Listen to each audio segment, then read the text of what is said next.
আসসালামু আলাইকুম। আজকে রান্না করব মুসুরের ডাল ভুনা। এই মুসুরের ডাল ভুনাটা রুটি, পরোটা কিংবা ভাতের সাথে খেতে দারুণ লাগে। আমি যেভাবে এই মুসুরের ডাল ভুনা রান্না করি সেই রেসিপিটাই আপনাদের সাথে শেয়ার করেছি। আশা করছি আপনাদের ভালো লাগবে। রান্নার জন্য প্যানে আমি 2 টেবিল চামচ পরিমাণ তেল দিয়ে দেব। এখন এই তেলের মধ্যে দিয়ে দেব 2টা তেজপাতা, 1 চা চামচ পরিমাণ আস্ত জিরা। মিডিয়াম সাইজের একটা পেঁয়াজ কুচি দিয়ে দেব। 1 টেবিল চামচ পরিমাণ দিয়ে দেব থেতো করা রসুন। এখন এই পেঁয়াজ রসুনটা আমি একটু লাল করে ভেজে নেব। ডাল ভুনাতে পেঁয়াজ রসুন এভাবে ভেজে তারপরে ডালটা ভুনা রান্না করলে খুবই টেস্টি হয় খেতে। পেঁয়াজ রসুন আমি লাল করে ভেজে নিয়েছি। এখন এর মধ্যে পানি দিয়ে দেব যাতে পুড়ে না যায় পেঁয়াজ রসুনটা। আদা বাটা এবং রসুন বাটা দিয়ে দেব 1 চা চামচ করে। হলুদের গুঁড়া, ধনিয়ার গুঁড়া আর লবণ পরিমাণ মতো করে নিয়ে নিতে হবে। আমি 1/2 চা চামচ করে নিয়েছি। মশলাটাকে ভালো করে কষিয়ে নেব। ডালে অতিরিক্ত মশলা দিলে খেতে ভালো লাগে না। ডালের পরিমাণ বুঝে মশলা অ্যাড করতে হবে। এখন এর মধ্যে একটা টমেটো দিয়ে দেব মিডিয়াম সাইজের। আর দিয়ে দেব কাঁচামরিচ, 4-5টা কাঁচামরিচ আমি ছোট টুকরো করে নিয়েছি।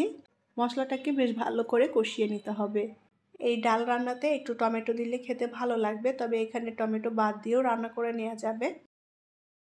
মশলাটা আমি বেশ ভালো করে কষিয়ে নিয়েছি আর টমেটোগুলোও সেদ্ধ হয়ে নরম হয়ে গিয়েছে। এখন এর মধ্যে দিয়ে দেব ধুয়ে রাখা মুসুরের ডাল। আমি এখানে 1 কাপ পরিমাণ ডাল নিয়েছি। ডালটা আধা ঘন্টা পানিতে ভিজিয়ে রেখেছিলাম। পানিতে ভিজিয়ে রাখলে ডালটা নরম হয়ে যায় আর তাড়াতাড়ি সেদ্ধ হয়ে যাবে ডালটা। অল্প আছে এখন মশলার সাথে আমি ডালটাকে একটু নেড়ে চেড়ে কষিয়ে নেব। ভুনা ডাল রান্না করতে গেলে এভাবে একটু কষিয়ে নিলে ডালের টেস্টটা ভালো আসে। উল্টাপাল্টা করে নেড়ে চেড়ে দিতে হবে যেন মশলার সাথে ডালটা ভালোভাবে মজে যায়। আমি 4-5 মিনিট ডালটা মশলার সাথে ভালো করে কষিয়ে নিয়েছি। এখন পরিমাণ মতো করে পানি দিয়ে দেব। ডাল যে যতটা ঘন অথবা পাতলা খেতে চান সেভাবে পানি দিয়ে দিতে হবে। ভুনা ডাল রান্না করছি, ঝোলটা খুব বেশি থাকবে না, ভুনা ভুনাই হবে, সেভাবে পানি দিয়েছি। ঢেকে দিয়ে রান্না করে নেব। 7-8 মিনিট ঢেকে দিয়ে রান্না করে নিয়েছি আর ডালটা সুন্দর মতো সেদ্ধ হয়ে গিয়েছে, ভাঙা ভাঙা হয়ে গিয়েছে ডাল। ডালটা একেবারে মিহি করব না, ভুনা ডালে ডালটা এরকম আধা ভাঙা মতো থাকলে খেতে ভালো লাগবে। ডালের ঝোল আমি আরও খানিকটা টানিয়ে নেব। ডালের ঝোলটা টানিয়ে নিয়েছি আর যতটুকু ঝোল আছে এটা নামানোর পরে অনেকটাই ঘন হয়ে আসবে।